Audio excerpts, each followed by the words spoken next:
The game of black and white.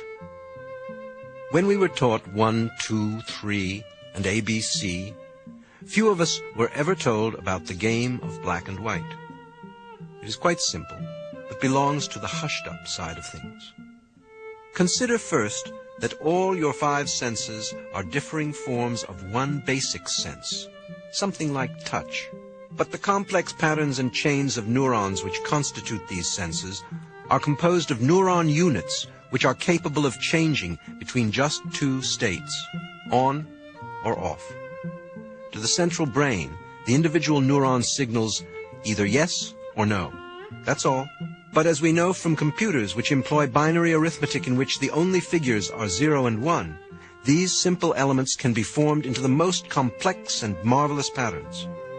In this respect, our nervous system and the computers are much like everything else, for the physical world is basically vibration.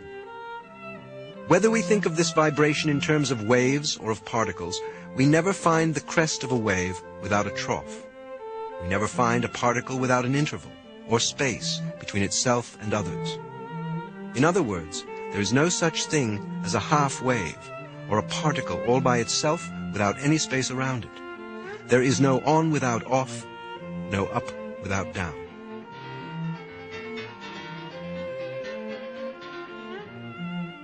Hearing melody is hearing the intervals between the tones, even though you may not realize it, and even though these particular intervals are not periods of silence, but steps of varying length between points on the musical scale. These steps or intervals are auditory spaces, as opposed to distance spaces between bodies or time spaces between events. Yet the general habit of conscious attention is, in various ways, to ignore intervals. The point is that they are different but inseparable, like the front end and the rear end of a cat. Cut them apart and the cat dies. Take away the crest of the wave and there is no trough. A similar solution applies to the ancient problem of cause and effect. We believe that everything and every event must have a cause, that is, some other thing or event, and that it will in its turn be the cause of other effects. So how does a cause lead to an effect? This is a problem which comes from asking the wrong question. Now imagine someone who has never seen a cat. He is looking through a narrow slit in a fence when a cat walks by on the other side. He sees first the head, then the less distinctly shaped furry trunk, and then the tail. Extraordinary. The cat turns around and walks back, and again he sees the head, and a little later the tail. This sequence begins to look like something regular and reliable. Yet again, the cat turns around, and he witnesses the same regular sequence, first the head, and later the tail. Thereupon he reasons that the event head is the invariable and necessary cause of the event tail, which is the head's effect. This absurd and confusing gobbledygook comes from his failure to see that the head and tail go together. They are all one cat. The cat wasn't born as a head which sometime later caused a tail. It was born all of a piece, a head-tailed cat. Our observer's trouble was that he was watching it through a narrow slit and couldn't see the whole cat at once. Similarly, a scanning process that observes the world bit by bit soon persuades its user that the world is a great collection of bits, and these he calls separate things or events. The problem would never have arisen if we had been aware that it was just our way of looking at the world which had chopped it up into separate bits, things, events, causes, and effects. We do not see that the world is all of a piece, like the head-tailed cat. We also speak of attention as noticing.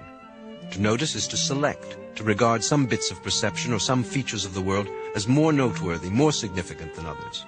To these we attend, and the rest we ignore, for which reason conscious attention is at the same time ignorance. That is, ignorance, despite the fact that it gives us a vividly clear picture of whatever we choose to notice. Physically, we see, hear, smell, taste, and touch innumerable features that we never notice. You can drive 30 miles, talking all the time to a friend. What you noticed and remembered was the conversation, but somehow you responded to the road, the other cars, the traffic lights, and heaven knows what else, without really noticing or focusing your mental spotlight upon them. Of course, to perceive all features and vibrations of the world at once would be pandemonium, as when someone slams down all the keys of the piano at the same time. But there are two ignored factors which can very well come into our awareness, and our ignorance of them is the mainstay of the ego illusion, the reasons for our failure to know that we are each the one self in disguise. The first is not realizing that so-called opposites, such as light and darkness, sound and silence, solid and space, on and off, inside and outside, appearing and disappearing, cause and effect, are poles or aspects of the same thing. The second, closely related, is that we are so absorbed in conscious attention, so convinced that this narrowed kind of perception is the real way of seeing the world, that we are fully hypnotized by its disjointed view of the universe. In other words, we do not play the game of black and white, the universal game of up-down, on-off, solid space, and each all. Instead, we play the game of black versus white, or more usually, white versus black.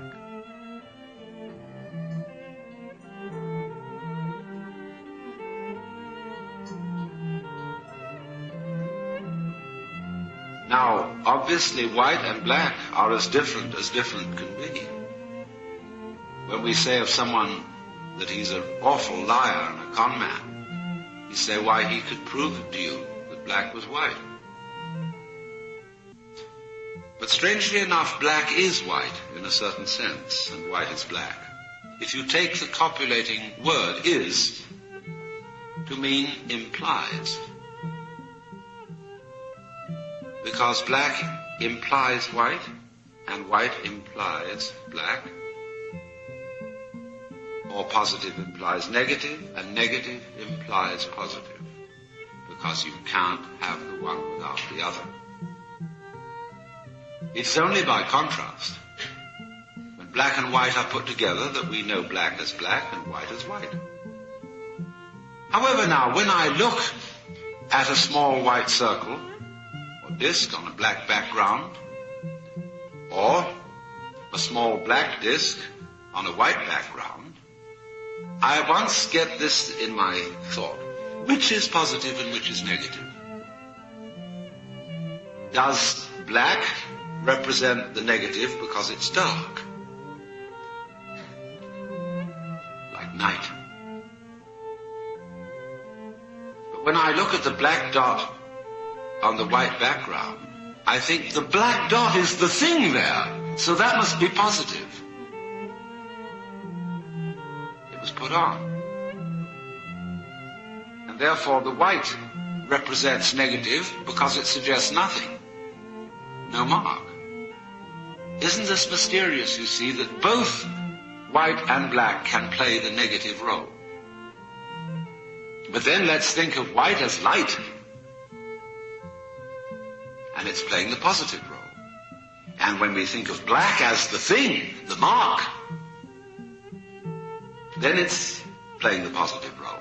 See, both can play the negative and both can play the positive. But still, you can't have one without the other. But we are brought up, we are so brainwashed, we are so bamboozled, we are so hypnotized that we don't know that. That's the whole trick that we've played on ourselves. We don't know that nothing is something. But it's important. So everything that we think of as nothing, space, empty space, death, sleep,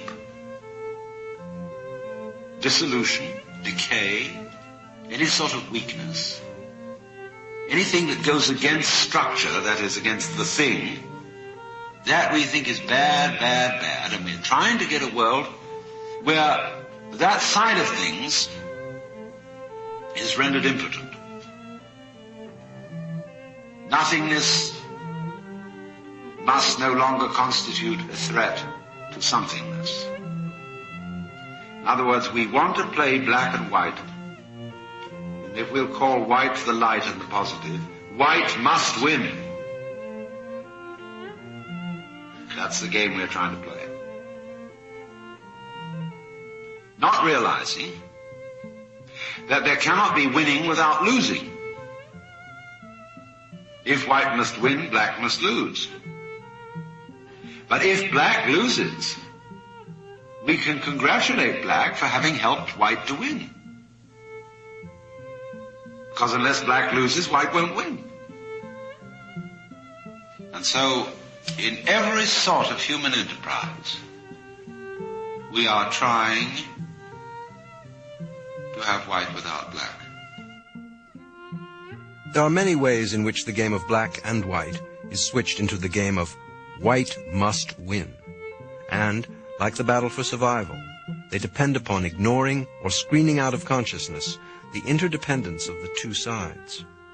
In a curious way, this is of course part of the game of black and white itself, because forgetting or ignoring their interdependence is hide in the game of hide and seek is, in turn, the game of black and white. By way of illustration, we can take an excursion into an aspect of science fiction which is very rapidly becoming science fact.